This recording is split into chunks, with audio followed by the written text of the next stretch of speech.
Bueno, buenas tardes. ¿Ahí? Eso, el otro lo mismo. Bueno, buenas tardes, un gusto estar acá hoy con ustedes. Muchas gracias por la invitación, Janina, y a Estuario. Escribí unas páginas que voy a leer para darle la bienvenida a Niñas Vírgenes, un libro que disfruté un montón. Bueno, Niñas Vírgenes es una novela escrita en primera persona, que en sus 161 páginas nos va contando pequeñas historias de 4 generaciones de mujeres que componen, como quien cose una colcha de retazos, la existencia de la protagonista. Una niña triste le hace lugar a una puber que descubre su sensualidad. Los recuerdos de una abuela adolescente que va a caballo a su primer baile le dan paso a las vivencias de una jovencita que es humillada. La tensión entre una abuela y una madre resuena en el desencanto de esa madre con su hija. La protagonista recuerda y vive. Ella sabe que al hacer es memoria. En esos primeros párrafos, Janina nos toma de la mano con ternura y nos lleva novela adentro. Niñas Vírgenes es un libro hecho de fragmentos que al tocarse unos con otros, al hilar esa sucesión singular de hechos y sentidos propios y ajenos, van componiendo una forma de memoria que se hace identidad. Úrsula K. Le Guin dice en su artículo La teoría de la bolsa de ficción que el peligro es y ha sido el de tener una única historia. Importa qué historias contamos para contar con ellas otras historias. Importan los conceptos que utilizamos para pensar con ellos otros conceptos. Porque lo que está intentando pensar Úrsula en ese artículo es cómo hacemos para contar historias que nos ayuden a reescribir la historia. Úrsula nos cuenta que las personas prehistóricas, dice así, podían llevar una buena vida trabajando alrededor de 15 horas semanales. Después de eso, disponían de su tiempo libre. Pero en algún momento, unos cuantos hombres decidieron salir a cazar mamuts y cazaron, al parecer uno muy grande, y regresaron con el mamut muerto y pidieron al grupo que encendiera el fuego, que iban a contarles la proeza. Entonces hicieron una fogata grande, acomodaron al público y empezaron a relatar la aventura. Lo que hizo la diferencia, nos dice, fue el relato y no la carne. Los hombres, con este gesto, conquistaron el relato y comenzaron a narrar la epopeya heroica con palos y lanzas, con espadas filosas con las que dieron combate, con un gran conflicto que queda planteado en un principio y que lentamente se va desarrollando hasta que se precipita con bombos y platillos hacia su desenlace. Se fundó la épica del relato, que pasó desde entonces a ser la norma. Úrsula K. Le Guin nos propone modificar el relato y nos recuerda que las mujeres salían cada mañana con la bolsa a recolectar semillas, brotes, frutos, que llevaban con ellas a niños. Los niños caminaban despacio, miraban atentas las señales, sentían los olores, descubrían algún sendero, alguna planta, escuchaban y se maravillaban con el canto de los pájaros. Esas pequeñas historias son las que hacen la red que sostiene el día. Algunas prosperan y florecen, otras quedan en meras apreciaciones y así juntas van trenzándose y componiendo un sentido. La historia, la nueva historia, dice, nos relata la vida y no la muerte, una vida cotidiana sin pretensión de éxtasis constante ni resoluciones combativas, un relato de muchos comienzos sin fin. Niñas Vírgenes es uno de esos relatos, un texto hecho de fragmentos surcidos a mano que van componiendo historias de mujeres de clase obrera, mujeres negras, mujeres mestizas, mujeres rurales, mujeres latinoamericanas, mujeres uruguayas, mujeres situadas sin pretensión de ser todas ni de ser ley. Así lo subraya Yanina Vidal al mismo tiempo que va escribiendo la historia de ellas, la historia sin mayúscula. Dice: mi abuela era una aficionada a la historia nacional. Conocí las fechas patrias, los caudillos y revoluciones gracias a ella. En esas historias no había indígenas, tampoco negros. Aprendí que la patria se funda con Dios y con el hombre blanco. La novela comienza con el acto de la confesión. Una niña se ofrece para confesarse y asistimos así al trayecto de la clase a la iglesia. Va a contarle su secreto o su pecado a un desconocido. Entra a la capilla, observa, nos cuenta lo que ve, la acompañamos, nos encontramos con un cura, le tememos, pero es un hombre amable.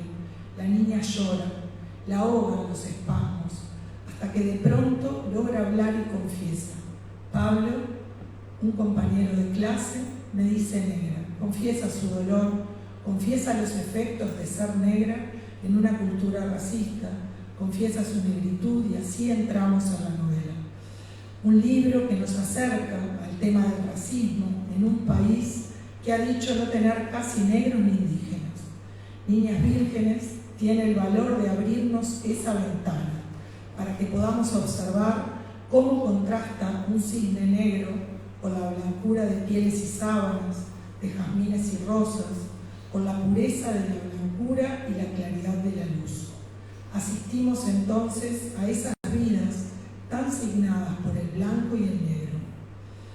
Con pinceladas pequeñas y delicadas va apareciendo el relato de una familia negra, un abuelo descendiente de esclavos brasileños, la descripción del dolor y la vergüenza por la negrura propia y ajena, la palabra negra como injuria que deviene en negra de mierda, negra querida, la más oscura, mi negra linda.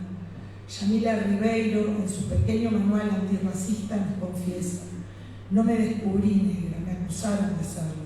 La mayoría de los negros necesitamos aprender a ser negros en el transcurso de nuestras vidas. Las protagonistas de esta novela lidian con el color de su piel de distintas maneras y en varias oportunidades nos dan muchas ganas de acercarles el aliento de Audre Lorde cuando nos combina a matar al opresor que llevamos dentro. Niñas Vírgenes es también un libro alojado en el cruce de los asuntos de clase o los asuntos de raza. Son relatos de una madre peluquera, de una abuela mucama que no terminó tercer año de escuela, de una bisabuela descalza que aprende a usar zapatos y a dormir en una cama luego de casarse, mujeres habilidosas que saben coser un vestido para ir al baile del pueblo, que saben hacer un pozo con una pala, que habitan una casa sin baño y con colchones tirados en el piso. Historias de mujeres protagonistas. Los hombres son personajes menores y muy secundarios. Mi experiencia de lectura de Niñas Vírgenes tuvo dos momentos de sentir qué linda coincidencia. Mi abuela, al igual que la abuela de la protagonista, fue mucama en un hotel y no logró terminar la escuela. Me emocionó notar que no son tantas las oportunidades en las que siento esa afinidad de clase con las protagonistas de un libro. Vivencias similares que me hacen estar a gusto con estas historias que son también un poco las mías.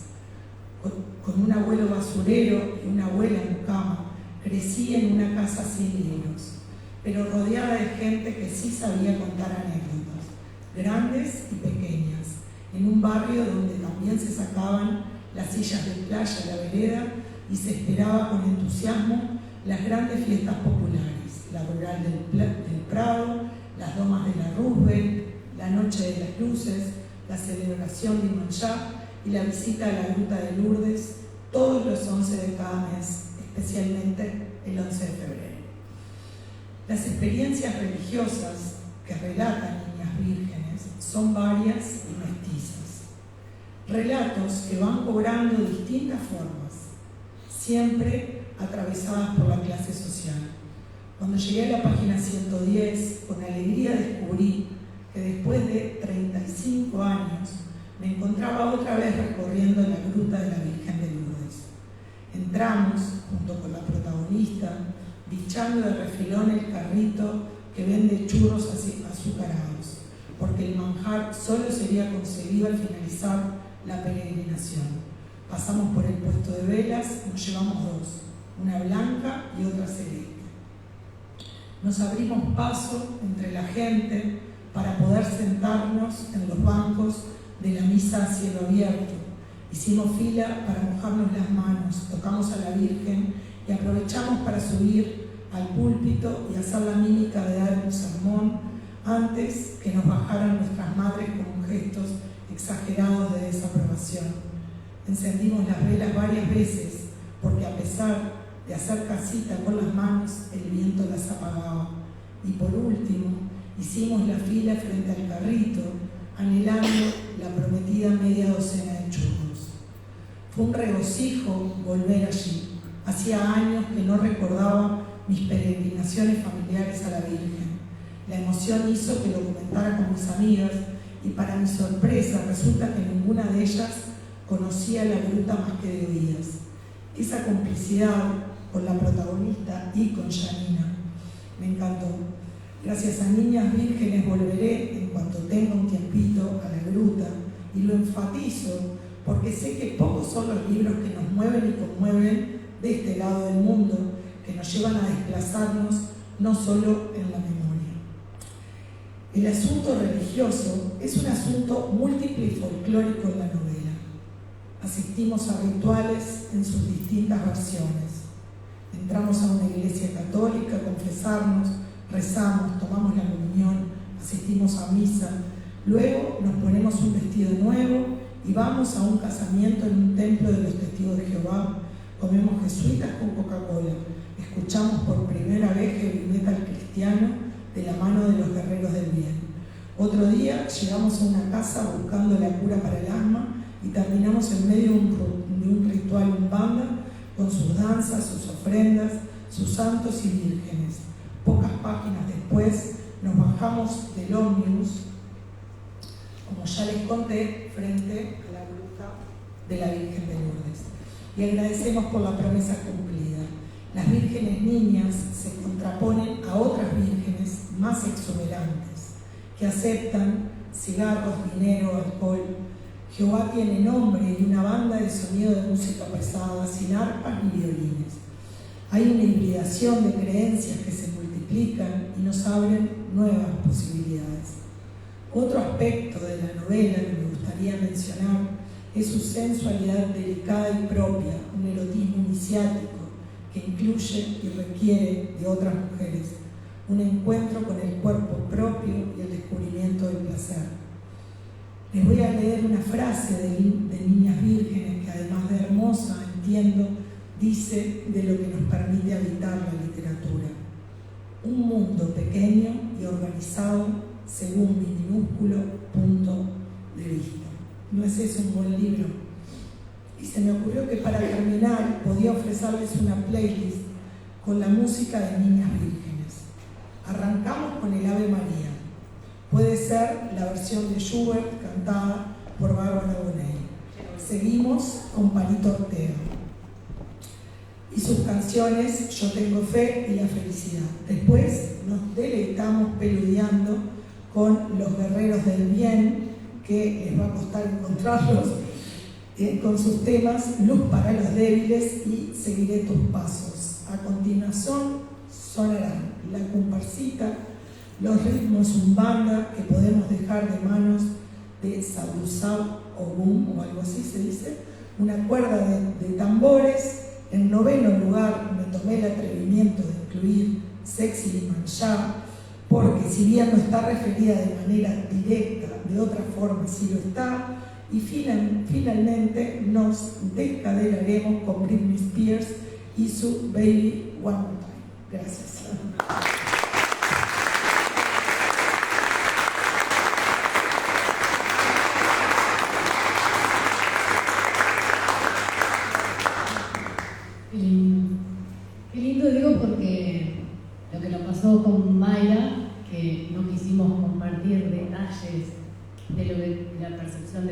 con respecto a la novela. Es lo que les va a pasar a ustedes ahora, los que no hayan podido leerla todavía. Tengo la oportunidad de llevársela hoy. Ese encuentro íntimo con el libro que a todos, seguramente todos los que estamos acá, lectores apasionados, es el momento que estamos esperando. Entonces, esa reescritura que hizo Mayra del libro, la reescritura que hice yo son totalmente diferentes y eso está buenísimo. Y prever qué les va a pasar a cada uno de ustedes cuando tengan la novela en sus manos. Por lo tanto, no voy a spoilear demasiado. Igual que hizo Mayra, hay muchísimo para descubrir y vieron qué lindo es ese momento cuando encontrás en el libro esa frase, esa imagen, esa cosa que te queda tuya propia. Bueno, no nos gusta anticiparlo, pero hay cosas que tenemos que decir. Entonces yo lo que quería empezar hoy contándoles una historia, porque en definitiva los escritores somos eso, contadores de historias. Venimos todos de una misma raza, estos escritores, ¿no? Somos lectores apasionados a los que nos germina una fisura, una cierta incomodidad, que hace que no podamos insertarnos del todo en nuestro tiempo o en nuestra sociedad. Y allí brota la necesidad de escribir. Estos lectoescritores, como nos llama Rosa Montero, requerimos de un puente de palabras para unirnos con la vida. Una imagen preciosa. Janina y yo nos conocimos de la manera más honesta posible para dos lectoescritoras, a través de nuestras obras. La descubrí a través de algunos hechos, pero sobre todo a través de las palabras. Primero voy a los hechos. Mi presencia acá en la presentación de su primera novela fue su propia sugerencia a Martín, al que agradezco la posibilidad de estar. Ella de algún modo confió en que algo de mí resonaría con su decir. Ahí descubrí a la Janina generosa. Convengamos que Janina es una mujer con 2 premios MEC, a quien todos deberíamos admirar desde lo académico. La Janina académica ya había, en Tiemblen, Las brujas hemos vuelto, había sorprendido en el género ensayístico con un análisis agudo y brillante sustentado en evidencia. Ahora, como novelista, descubro además a una Janina valiente. A través de su contar la elección del qué y cómo hacerlo, descubro cuánta cosa tenemos en común más allá de las consonancias literarias. Hay, es cierto, intertextualidad entre nosotras dos. No es difícil reconocer estar atravesadas cultural y socialmente por heridas en común. Probablemente hubo que liberar batallas similares que hacen que hoy estemos en este lugar.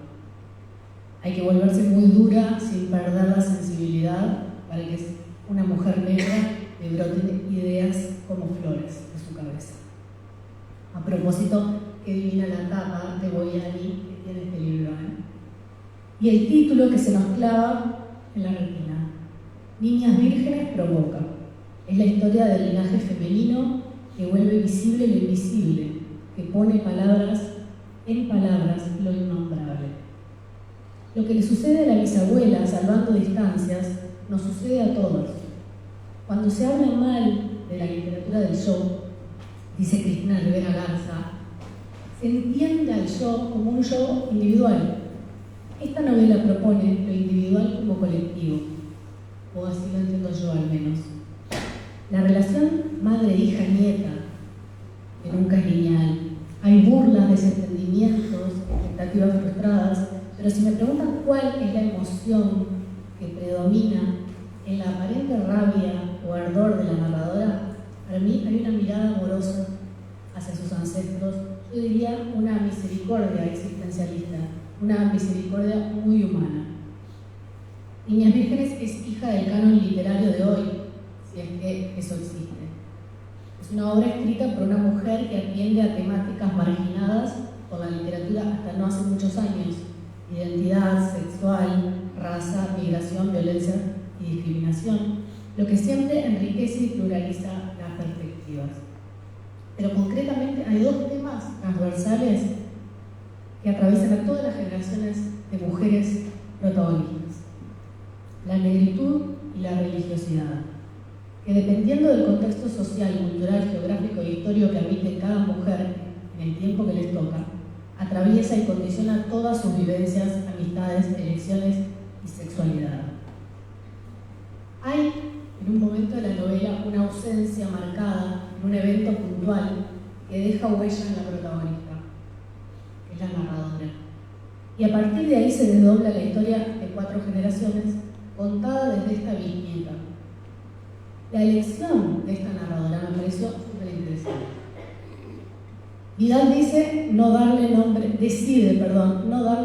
propio. Solo vamos a conocer su apodo, que sin dudas la define. Es un personaje entonces, desde su origen, que está definido por la otredad. Esta elección denota un personaje en búsqueda de identidad, humanamente confundido, que denuncia y que exige pienso, que genera empatías y que nunca llega a victimizarse.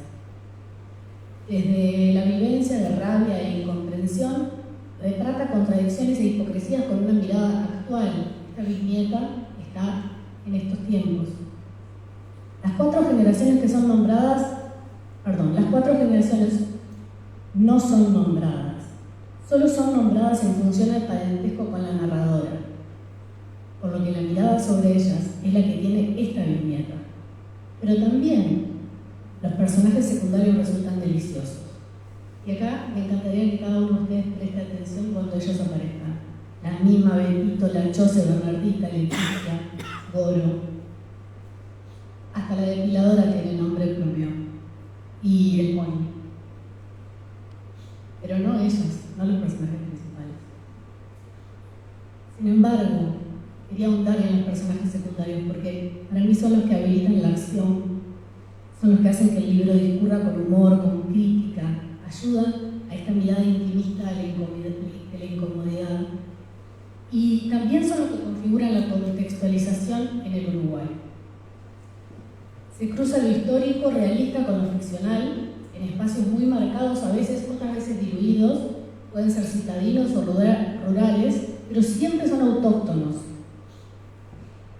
Obviamente esta contextualización permite el crisol de religiones, típicamente uruguayo, a lugares clave, concepción de racismo solapado, como dijo Mayra, que en Uruguay claramente existe, pero nunca se nombra y hasta a veces se niega. Hay otros aspectos a ser atendidos, ya la vamos a ir a escuchar a Janina.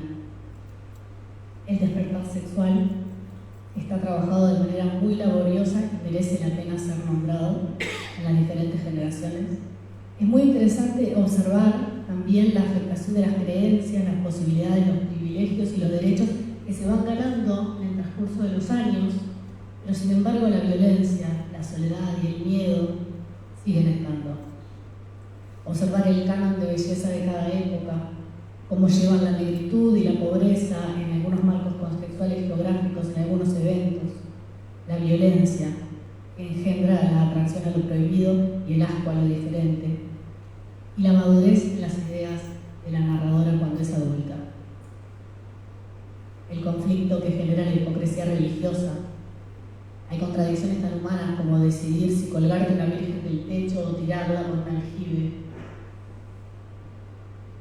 Es entonces la ficción un lugar hermoso para hablar de lo que hay que hablar. Escribir claramente no es un ejercicio pasivo ni complaciente, creo yo que es un ejercicio para valientes. Por eso quería preguntarle a Janina. La ficción nos ayuda a comprender y a comprendernos, como dice Volpi en su ensayo Leer la mente. ¿Cuáles fueron tus motivaciones? ¿Qué necesidad había de Janina Vidal, narradora, a la hora de elegir los temas principales de esta novela? A mi entender, religión y virtud, pero ponele tu voz. Bueno, primero que nada, buenas noches a todas, todos.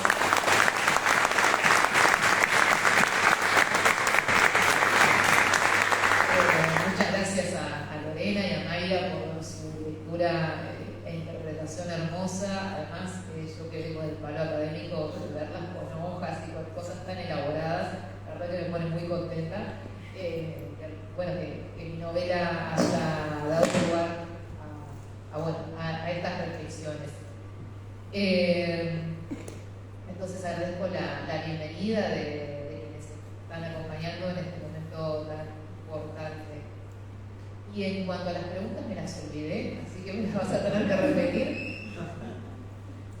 Eso, la elección de temas. Hay como una necesidad de comprenderse, comprender el entorno. La elección de temas en realidad no fue algo que yo haya pensado, porque en realidad la novela tiene como impulso parte de mi historia familiar, más allá de que esté atravesada por la ficción. Entonces no tuve que indagar demasiado. Creo que también surgió en un momento donde, bueno, yo necesitaba escribir porque es una novela hija de la pandemia y creo que lo que hice fue atender un poco a mi salud mental, tal vez, ¿no? Yo daba muchas horas de clase por Zoom y terminaba realmente agotada y necesitaba como un espacio de refugio también, pero que no sea simplemente la lectura y que no sea simplemente lo académico, sino que, bueno, que donde haya otra cosa y así salió, ¿no? Y creo que hay varias cosas que, lo que vos decís, ¿no? Dijiste recién, que cuánto hay de descubrimiento propio en la escritura. Y creo que también la novela la fui escribiendo en un momento donde yo empecé a dar clases de literatura uruguaya, mientras daba clase, preparaba las clases, y de alguna manera yo lo que tenía en mente es, bueno, quiero dar el curso que a mí me hubiese gustado que me den, ¿no? Y en ese curso tal vez están las cosas que no sé si son las más leídas, algunas sí, otras no, pero una de las preguntas que yo me hacía, bueno, era ¿dónde está la presencia afrodescendiente? ¿Dónde está la presencia del campo? ¿De dónde vienen los discursos de separar tanto Montevideo del mal llamado interior, ¿no? De dónde adquirimos esos vicios, esos prejuicios? Entonces, creo que también hay como como una forma de, bueno, esta es mi mirada de cómo veo también la literatura. Así como yo preparo un curso con las cosas que a mí me hubiese gustado que me den, voy a escribir una novela con las cosas que a mí me gustaría encontrar un poco más seguido, ¿no? En la literatura uruguaya.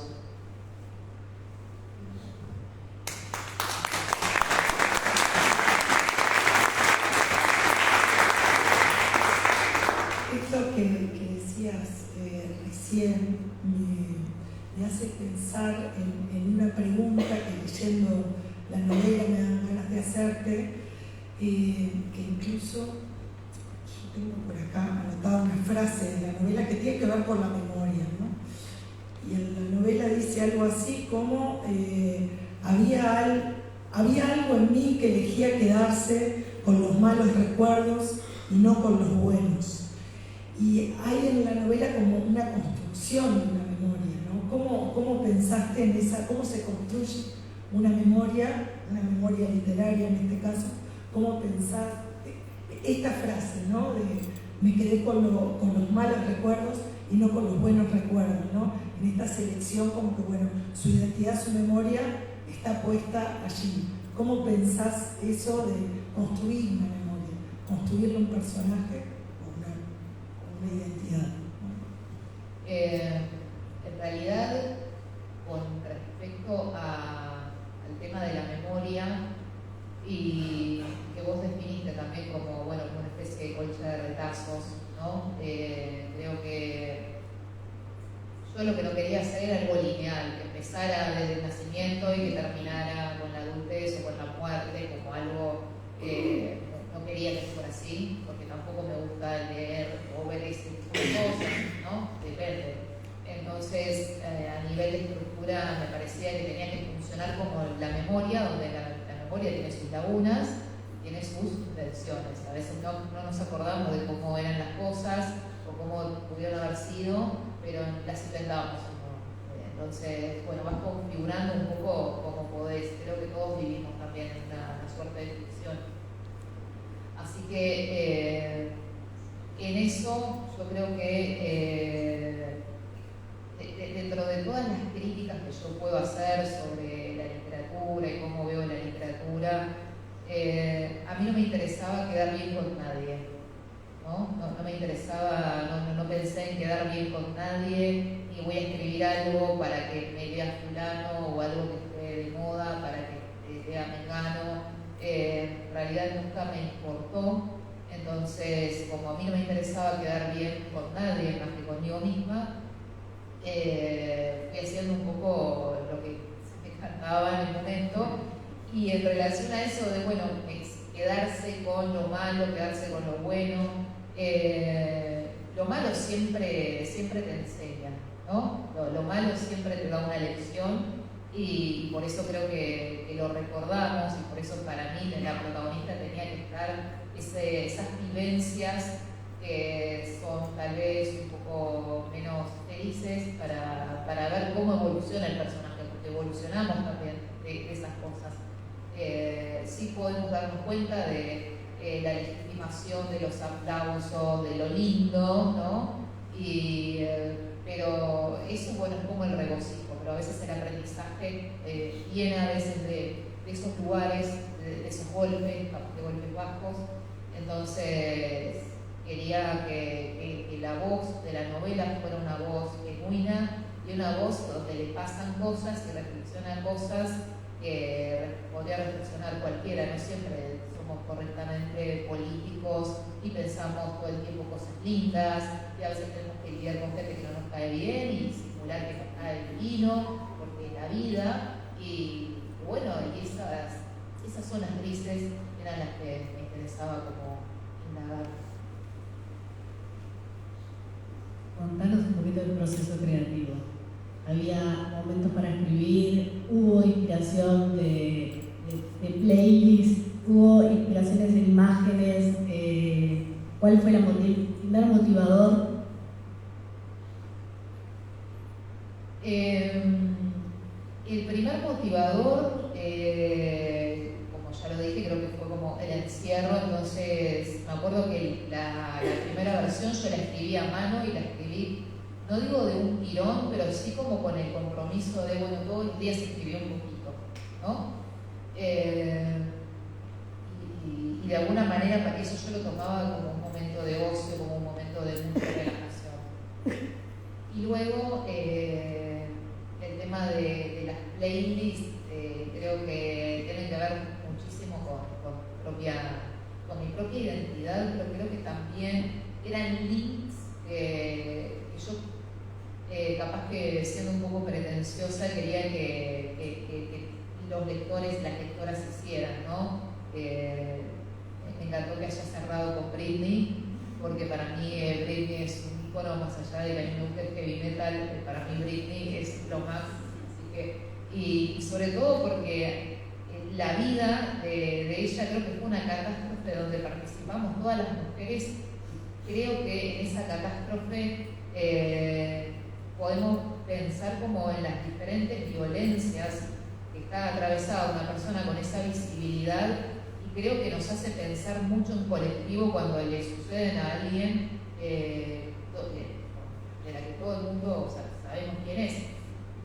Entonces, para mí ese link, ¿no?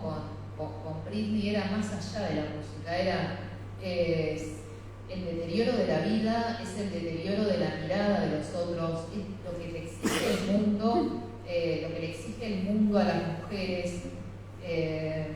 Entonces me parecía que la mención a ella era como una especie de homenaje a sus canciones para ver realmente la vulnerabilidad, ¿no? La vulnerabilidad de una persona que está en el centro y cómo de alguna manera todas nos tocan esas vulnerabilidades, ¿no? Entonces para mí fue sumamente significativo que en la cita, que en la canción no solo quedara en la canción, porque así capaz que no es la canción, pero sí que hubiera como ícono representativo, que me parece que sigue siendo para una generación. Y de alguna manera la cuestión, por ejemplo, del heavy metal, era algo como que yo no sé si lo pensaba poner en la novela o qué. O sea, yo escucha el heavy metal, es como prácticamente el único género que escucho, soy bastante como obtusa en ese sentido, me cuesta escuchar otras cosas, pero bueno, es lo que escucho. Y para mí era importante, no lo iba a poner, y fue como de las últimas cosas que se me ocurrieron, pero porque lo que es la memoria también, y lo que es la escritura y lo que es el recuerdo, que yo me empecé a pensar en cuándo empecé a escuchar heavy metal, ¿no? Y fue en una edad muy temprana. O sea, mis primeros discos los compré a los 12 años, cuando se compraba discos, ibas al Palacio de la Música y escuchabas con los auriculares, y si te gustaba, bueno, estaba eso, pero yo la primera vez que tengo como cierta noción fue viendo algo de metal cristiano. Entonces, cuando quiero poetizar las cosas, digo que Dios me hizo metalera, no fui yo, fue Dios que lo hizo así que, y fue una manera de reconciliarme con él también. Bueno, digo yo probé este tipo de baile. Aparte las hago compuestas, tengo una y tengo como 5 adentro. Claro. Bueno, aguanta.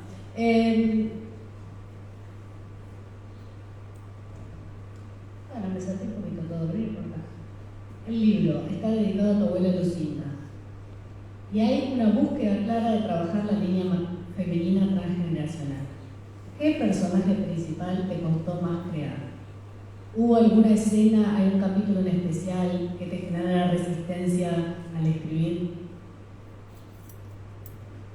Como resistencia, no, hace poco justo está Andrea acá que me hizo una nota para la máquina de pensar y ahí salió, bueno, qué cosas, como que salió el tema de la represión, ¿no? Qué cosas se cuentan que no, y si hay algún miedo de que la gente piense que lo que contaste haya pasado, que lo que contaste tenga relación contigo.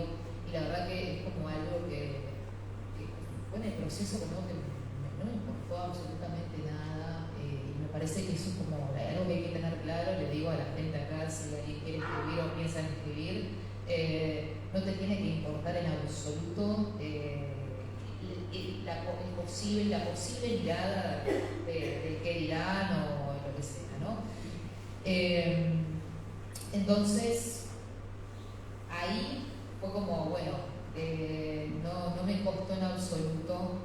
Lo que más me costó tal vez fue trabajar con esos personajes secundarios, ¿no? Fue como, bueno, se me ocurrieron como en el momento en que los escribía, y bueno, y también delinearlos, para qué los pongo, si son funcionales o no a la historia, qué vienen a decir, porque me pasó que saqué 2 capítulos donde había otra gente y que realmente no sumaban, ¿no? Entonces para mí era importante que sumaran la experiencia vital de la narradora. Entonces en la medida que sumara, está buenísimo.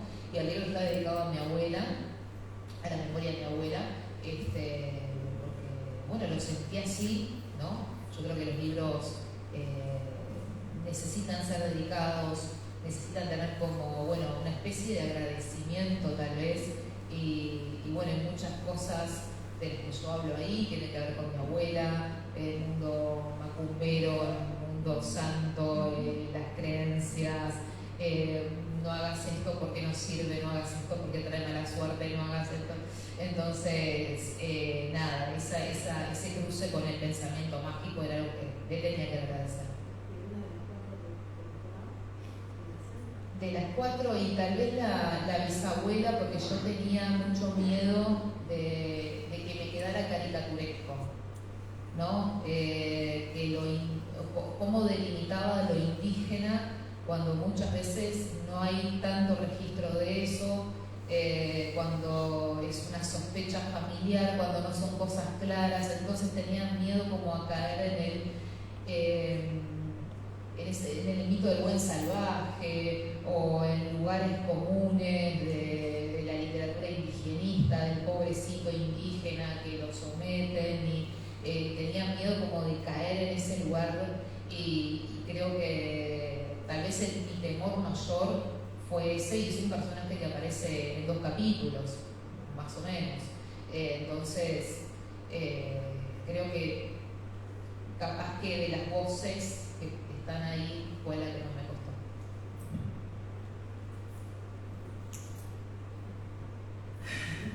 ¿Por dónde, cuál fue como por dónde empezaste a escribirla y de dónde la novela? ¿Y por qué decidiste terminar allí la novela? Para mí fue como sorpresivo, podría haber seguido perfectamente, ¿no? ¿Qué fue lo que quiso decir hasta acá y por dónde arrancó? ¿Por dónde arrancó? Arrancó por algo, yo siempre digo que en mi vida, como en la vida de muchos, ¿no? A mí me pasan cosas bizarras y bueno, y en contextos acartonados, en contextos muy serios, me pasan cosas muy delirantes, ¿no? Y creo que mi primer recuerdo en un lugar delirante fue en la confesión. Yo lo que cuento en el primer capítulo es algo real. Y me fui a confesar porque me tenía podrida, que ahora voy a contar algo del personaje, porque por eso atribuyo mucho de pensamiento mágico y que hay que tener cuidado con la magia y que capaz que mi amiga está por ahí haciendo sus macumbas, ¿no? Pero ¿qué fue lo que me pasó? O sea, yo voy a confesarme, ahí yo ya estaba como predispuesta al psicoanálisis, siempre lo digo, ¿no? Porque a mí me gustaba contar y hablar de la intimidad, entonces fue por eso me encanta analizarme. Y entonces, claro, lo que él responde, que es un insulto, que es una puteada, ¿no? Para que yo le responda a ese otro con una puteada, es algo que a mí me marcó muchísimo, me marcó incluso en lo que es la religión, porque a veces pensamos que el sacerdote es una cosa, que la monja es otra, y creo que la religión tiene esa cosa de qué manera le llegas a los otros, ¿no? En este contexto religioso, los que más cercanos tuve han sido, bueno, las monjas que se ponían a jugar al vóley con nosotras, o los curas que se ponían a tocar la guitarra. Entonces, en ese contexto, creo que son los que más te hacen llegar tal vez el mensaje iluminador. Pero bueno, lo que arranca la novela, que empieza así, es porque es como la primera forma de racismo que yo conocí y que me interpeló y que me hizo sufrir, ¿no? Y una cosa mágica, que la cuento porque está buenísimo, están buenísimos los enlaces mágicos, ese niño que a mí me dice negra. Esto es tremendo porque me pasó con dos personajes. Obviamente yo le cambio el nombre. Yo termino de escribir la novela y entonces siempre que terminaba la novela trato de hacer algo que me distienda. Yo en esa época estaba en Maldonado, salía mucho a caminar con mi perro, qué sé yo. Y lo primero que hago es meterme en Facebook, no sé por qué. Y tenía una solicitud de amistad. Y era este chiquitín, que no lo vamos a nombrar para protegerlo. Y yo dije, maravilloso este universo, es tremendo. Y fue como, ¿no? Fue como tremendo. Y me pasó con una muchacha a la que yo, que me inspiró un personaje y que también, momento en que yo estaba delineando el capítulo, me llama una compañera de esa generación, me cuenta algo muy, muy fuerte, muy doloroso, y también fue como, es como que vos que sos analista me lo vas a decir mejor y lo vas a poder explicar mejor, ¿no? Pero creo que las palabras hacen cosas, las palabras crean la realidad y la potencia que tiene nombrar, la potencia que tiene evocar, que bueno, estás escribiendo sobre alguien, estás hablando sobre alguien te inspira y cómo eso termina alterando tu realidad. La palabra tiene un valor y la literatura tiene un valor para modificar la existencia que no nos damos cuenta. No nos damos cuenta. A veces podemos ser grandes brujos con las palabras. Una más. ¿Qué tiene que ver con eso? El epígrafe del libro es de Juan Zorrilla de San Martín, en Tabaré, y dice: levantaré la losa de una tumba. Y ahí busqué a John Braque, un pintor francés, que aseveró que el arte es una herida hecha luz. Yo también creo en las palabras sanadoras, aunque no sea el mejor marketing para la literatura, porque no está bien visto académicamente. Pero, la pregunta: ¿se escribe al borde del abismo para que no nos queme la rabia como la quemó Bernardita?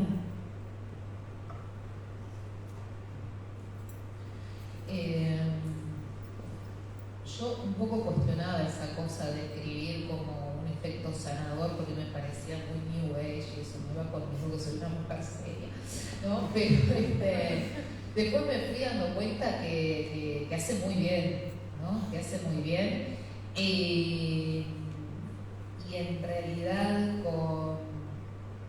con ese levantaré la losa de una tumba que fue como lo primero que me surgió de la novela, fue hasta incluso antes del título.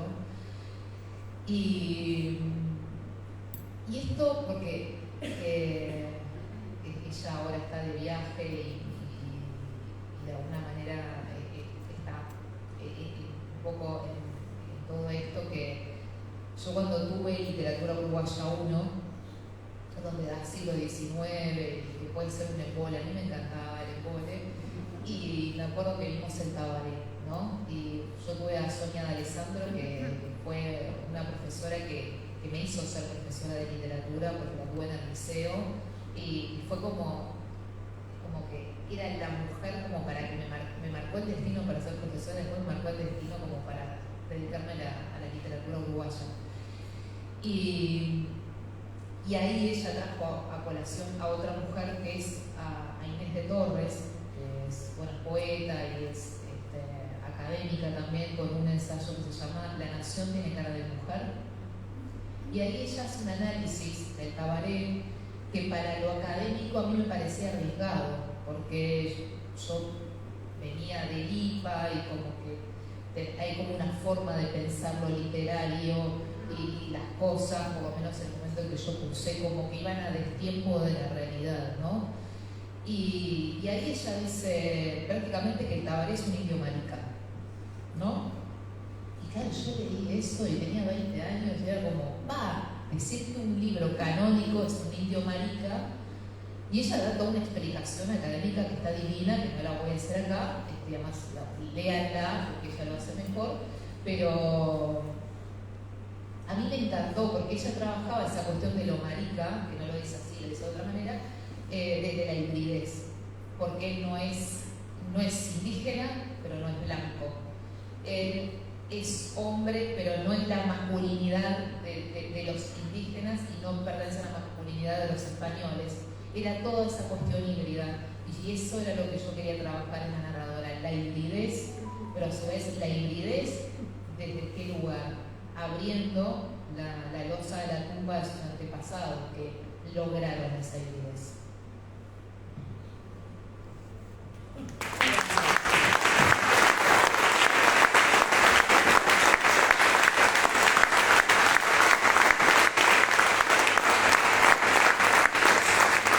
Bueno, ahora vayan y compren uno para ustedes, uno para regalar, ¿no? Y uno para el arbolito. Muchas gracias, Janina.